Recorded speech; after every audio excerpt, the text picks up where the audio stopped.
ప్రస్తుతం ఉన్న బిజీ లైఫ్‌లో సంతానం లేకపోవడం అనేది కూడా చాలా పెద్ద ప్రాబ్లమ్ అయిపోయింది. పెళ్ళైన చాలా సంవత్సరాలకు కూడా పిల్లలు లేకపోవడం ఒక పెద్ద భారంగాను, వాళ్ళు ఎంతగానో డిప్రెస్ అయిపోవడం, టెన్షన్ పడిపోవడం, స్ట్రెస్ అయిపోవడం ఇలాంటివి జరుగుతున్నాయి. అసలు ఎందుకు ఇలాంటి సమస్య అనేది కూడా ప్రెజెంట్ ఉన్న సిట్యుయేషన్‌లో వస్తుంది? దీనికి గల సమస్యలకు మరి సమాధానాలు మరి హోమియోపతిలో ఏమన్నా ఉన్నాయా అనే దాని గురించి కూడా ఈరోజు డాక్టర్ చేతన్ రాజు గారితో మనం కూడా మాట్లాడదాం. ఆయన homeopathy doctor. Hi sir. Hello sir. So welcome to iDream media. Thank you. మనం ప్రస్తుతం ఉన్న సమస్యల్లో అతి పెద్ద సమస్య ఏదైనా ఉంది అంటే అది సంతానం లేకపోవడం. మరి ఇన్ఫర్టిలిటీ కానీ ఇలాంటివన్నీ మనం చూస్తూ ఉంటేనే బాగా ఆరోగ్యంగా ఉన్న వాళ్ళు కూడా సో స్ట్రెస్లో చాలా డౌన్ అయిపోతున్నారు. మరి హోమియోపతిలో దీనికంటే ఒక మెడిసిన్ కానీ లేకపోతే దానివల్ల పాజిటివ్ రిజల్ట్స్ ఏమన్నా వస్తాయంటారా? హోమియోపతి మెడిసిన్స్లో మనకు ఎవరికైతే పిల్లలు పుట్టట్లేదు వాళ్ళ కోసం చాలా మంచి మంచి ట్రీట్మెంట్స్ ఉంటాయి. ఓకే. అండ్ ఎన్నో ఇయర్స్ నుంచి ట్రై చేస్తున్నారు, పిల్లలు పుట్టట్లేదు. ఇప్పుడు మన క్లినిక్లో కేసెస్ ఉన్నాయి.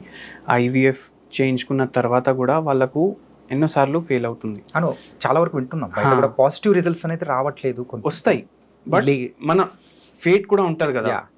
సో ఎప్పుడైతే వాళ్ళకి ఫేట్ వాళ్ళ సైడ్ ఉండదు, వాళ్ళు లాస్ట్కి ఏం చేస్తారు అంటే హోమియోపతి డాక్టర్కి ఏ రోగం ఉన్నా అందరు డాక్టర్ల దగ్గర పోయి ఎప్పుడైతే అది దానికి వాళ్ళకి రిజల్ట్ రాదు, లాస్ట్కి హోమియోపతి డాక్టర్స్ దగ్గర వస్తారు. Last option.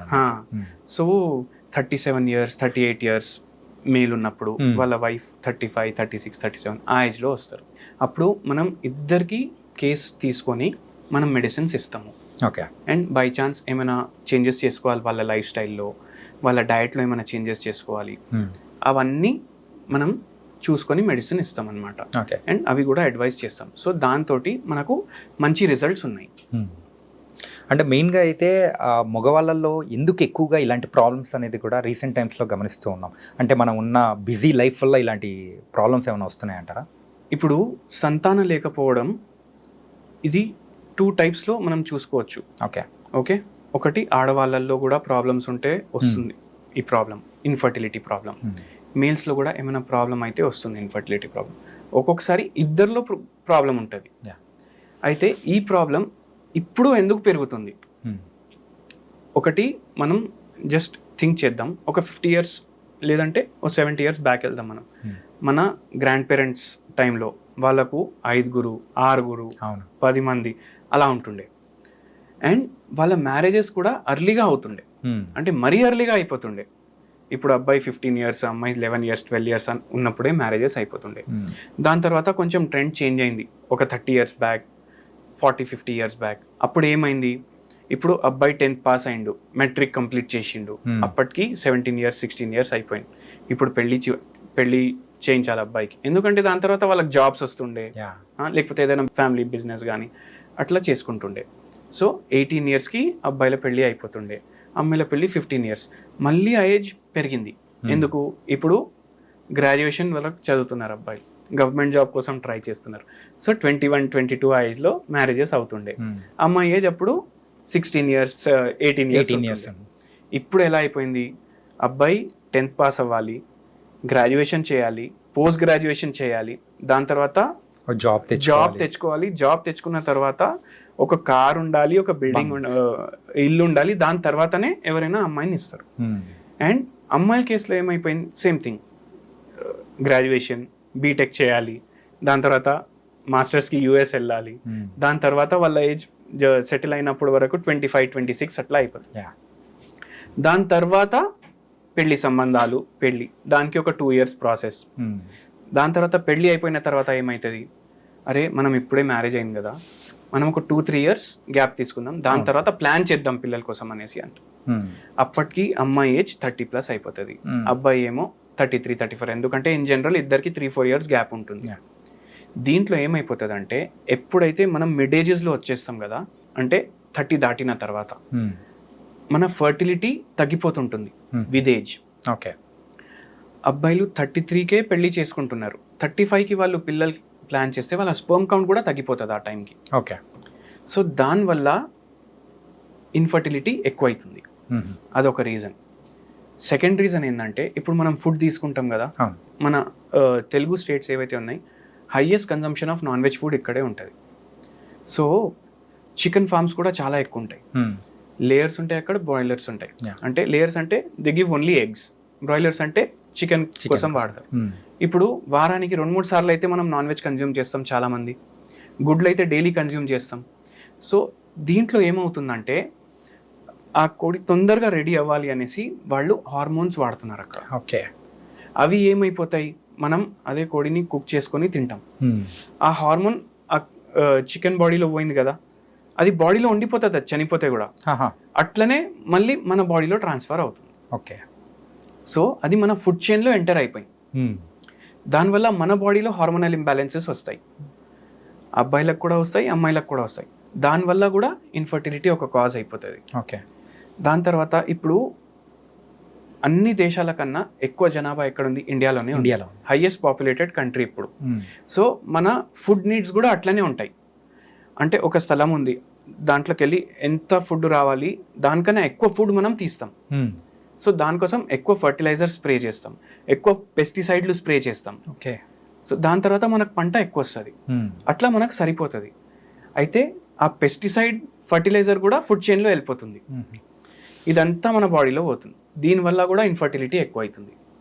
ఇన్ఫర్టిలిటీనే కాదు, దీనివల్ల డయాబెటీస్ కేసులు, ఒబేసిటీ కేసులు, ఓకే, అవన్నీ ఎక్కువ అవుతున్నాయి. Chronic diseases, life style diseases ఏవైతే ఉంటాయి. దాని తర్వాత మనం బట్టలు వేసుకుంటాం కదా, అవును. ఇప్పుడైతే మనం బట్టలు కొంటాం, అప్పుడు మనం అరే బాగానే ఉంది క్లాత్, ఇట్లా టచ్ చేసి చూస్తాం. కానీ ఆ క్లాత్ దేంతో తయారు అయింది అని మనం ఎప్పుడు ఆలోచించము. ఇప్పుడు మీరు ఈ షర్ట్ వేసుకున్నారు, మీరు కొన్నప్పుడు చూసారా దాంట్లో ఎంత % కాటన్ ఉంది? లేదు, చూడలేదు కదా. For example 50% cotton, 50% polyester. Polyester అంటే ఏంది? ఇది ఒక సింథటిక్ ఫైబర్. సింథటిక్ ఫైబర్ అంటే it is like plastic, it is a petroleum product. అంటే పెట్రోల్ ఎప్పుడైతే మనం తీస్తాం అప్పుడు మనకు సింథటిక్ ఇవి పాలియస్టర్, నైలాన్, రేయాన్ ఇవన్నీ తయారైతాయి కదా, ఇవన్నీ అక్కడి నుంచే వస్తాయి. ఓకే. సో మనం వేసుకునే బట్టలు బై ఛాన్స్ 100% పాలియస్టర్ అంటే మనం 100% ప్లాస్టిక్ వేస్తున్నాం. ప్లాస్టిక్ వేసుకున్నట్టు. ఇది మనం వాష్ చేస్తామా? ఇది మనం వాష్ చేసినప్పుడు ఈ ప్లాస్టిక్ ఏమవుతుంది, సీవేజ్లో వెళ్ళిపోతుంది, మైక్రో ప్లాస్టిక్ లాగా అయిపోతుంది. అది మూసీ నదిలో పోతుంది, మూసీ నది ఏమో కృష్ణా నదిలో కలుస్తుంది. మళ్ళీ అక్కడున్న చేపలు కూడా మనం తింటాం, అవి ఆ చేపల బాడీలో కూడా పోతాయి కదా. అట్లా ఎవరి బాడీలో అయినా ఇప్పుడు ఒక క్రెడిట్ కార్డ్ ఉంటుంది కదా, అంత ప్లాస్టిక్ ఉంటుంది వాళ్ళ బాడీలో. సో ఈ ప్లాస్టిక్ పోవడం వల్ల infertility cases, diabetes cases, cancer cases ఇవన్నీ అందుకే పెరుగుతున్నాయి ఇప్పుడు. ఓకే. సో ఇన్ జనరల్ ఈ కాజెస్ ఉన్నాయి. కానీ ఇప్పుడు మేల్స్ ఉంటారు, ఫీమేల్స్ ఉంటారు, వాళ్ళ బాడీలో ఎటువంటి చేంజెస్ వస్తాయి? ఫీమేల్స్ బాడీలో ఏమో ఓవరీస్ ఏమో ఎగ్ రిలీజ్ చేస్తాయి ఎవ్రీ మంత్, ఒకసారి లెఫ్ట్ ఒకసారి రైట్. సో ఏమవుతుంది, ఆ ఎగ్ ప్రొడక్షన్ డిస్టర్బ్ అవుతుంది. ఎందుకు? పాలిసిస్టిక్ ఓవేరియన్ డిజీజ్ అనేసి ఒక డిజీజ్ ఉంటుంది. ఓకే. అది అవుతే పీరియడ్స్ సరిగా రాకపోవడం, డిలేడ్ పీరియడ్స్ అవ్వడం, నెలలో 2-3 సార్లు పీరియడ్స్ రావడం, పీరియడ్స్ వస్తే 11 days 12 days బ్లీడింగ్ అవ్వడం, అటువంటి చేంజెస్ వచ్చేస్తాయి. ఇవన్నీ పీసీఓఎస్ కింద, పీసీఓఎస్ కింద, లేకపోతే PCOD and PCOS both are same. దాని తర్వాత పెల్విక్ ఇన్ఫ్లమేటరీ డిసీజెస్ వస్తాయి, అండ్ దాంతోపాటు ఫాలోపియన్ ట్యూబ్స్ ఒక్కొక్కసారి ఎఫెక్ట్ అయిపోతాయి. దానివల్ల కూడా ప్రెగ్నెన్సీ రావడం కష్టం అయిపోతుంది. ఒక్కొక్కసారి ఏమవుతుంది, ఇవి అయితే ఓన్లీ రీప్రొడక్టివ్ సిస్టమ్కి సంబంధించిన చేంజెస్ అంటున్నాను. ఒక్కొక్కసారి థైరాయిడ్ ఉంటుంది పేషెంట్కి, డయాబెటీస్ ఉంటుంది, లేదంటే ఒబెసిటీ ఉంటుంది, స్ట్రెస్ ఉంటుంది, దానివల్ల కూడా ప్రెగ్నెన్సీ రాదు ఫీమేల్స్లో. ఓకే. అట్లనే మేల్స్కి ఏమవుతుంది, ఇప్పుడు స్పర్మ్స్ ఉంటాయి, శుక్రకణాలు ఉంటాయి, దాని కౌంట్ తగ్గిపోవడం వల్ల ప్రెగ్నెన్సీ సక్సెస్ ఉండదు. కొందరికేమో ఏదైతే స్పర్మ్ స్ట్రక్చర్ ఉంటుంది, అంటే దాని హెడ్ ఎట్లా ఉండాలి అలా లేకుండా ఆ స్ట్రక్చర్లో తేడా ఉంటుంది. కొందరికి స్పర్మ్ కౌంట్ ఉండదు అసలు. సో ఇటువంటి కేసెస్ వల్ల కూడా ఇన్ఫర్టిలిటీ ప్రాబ్లమ్స్ వస్తాయి. మళ్ళీ అబ్బాయిల్లో కూడా యంగర్ ఏజెస్లో డయాబెటీస్ రావడం, బీపీ రావడం, దాని తర్వాత థైరాయిడ్ ప్రాబ్లమ్స్ రావడం, దాంతో కూడా స్పర్మ్ కౌంట్ ఎఫెక్ట్ అవుతుంది. అండ్ ఇంకోటి వెరీ ఇంపార్టెంట్ థింగ్ ఏంటంటే, ఇప్పుడు అబ్బాయిలు ఉంటారు కదా, వాళ్ళ స్పర్మ్ కౌంట్ ఎప్పుడైతే వాళ్ళకు ఒక చైల్డ్ పుట్టేసింది అనుకోండి, ఇప్పుడు ఒక బేబీ ఉన్నాడు, దాని తర్వాత ఆటోమేటికలీ స్పర్మ్ కౌంట్ తగ్గుతుంది చాలా మందిలో. ఓకే. ఎందుకంటే మైండ్కి ఒక సాటిస్ఫాక్షన్ వచ్చేసింది కదా, అరే ఇప్పుడు నాకు సంతానం ఉన్నాడు అని. ఆల్రెడీ ఒక కిడ్ ఉన్నారు, ఇంకా చాలు అని చెప్పేసి రిలాక్స్ అయిపోవడం. చాలు అని కాదు, దే విల్ ప్లాన్ ఇప్పుడు, కానీ ఒక స్ట్రెస్ ఫ్రీ అయిపోతాడు, అవును ఇప్పుడు ఉంది ఒక కిడ్ అని. అప్పుడు టెస్టోస్టిరోన్ లెవెల్స్ తగ్గుతాయి, స్పర్మ్ కౌంట్ కూడా రిడ్యూస్ అవుతుంది. సో ఇవి ఉంటాయి. కానీ కొంతమందిలో ఏమవుతుందంటే టెస్టోస్టెరాన్ లెవెల్ బాగున్నా కానీ ఆ స్పర్మ్ కౌంట్ విషయంలో మాత్రం కొంచెం తేడాలు రావడం కానీ ఇలా జరుగుతూ ఉంటుంది. ఎందుకు అలా జరుగుతుంది అంటారు? ఎందుకు అలా జరుగుతుందంటే టెస్టోస్టిరోన్ ఎండ్ ప్రోడక్ట్ కాదు, మళ్ళీ అది వేరే ప్రోడక్ట్స్లో కూడా కన్వర్ట్ అవుతుంది. ఓకే. ఇది బయోకెమికల్ చైన్ రియాక్షన్స్ అని అనుకోండి. సో ఎన్నోసార్లు టెస్టోస్టిరోన్ ఎక్కువ ఉంటుంది కానీ స్పర్మ్ కౌంట్ తక్కువ ఉంటుంది, అండ్ ఇట్లా అయినప్పుడు బాల్డ్నెస్ కనిపిస్తుంది మనకు. సో అది డైహైడ్రో టెస్టోస్టిరోన్లో కన్వర్ట్ అయిపోతుంది. ఎప్పుడైతే డైహైడ్రో టెస్టోస్టిరోన్లో కన్వర్ట్ అవుతుంది బాల్డ్నెస్ స్టార్ట్ అవుతుంది పేషెంట్స్కి. సో అట్లా ఏమవుతుంది, ఇప్పుడు టెస్టోస్టిరోన్ ఉంది కానీ స్పర్మ్ కౌంట్ తగ్గిపోతుంది. ఎందుకంటే టెస్టోస్టిరోన్ దేనికోసం వాడుకోవాలి బాడీ, దానికోసం వాడుకుంటలేదు. అది ఒక హార్మోనల్ ఇంబ్యాలెన్స్ లాంటిది. ఓకే.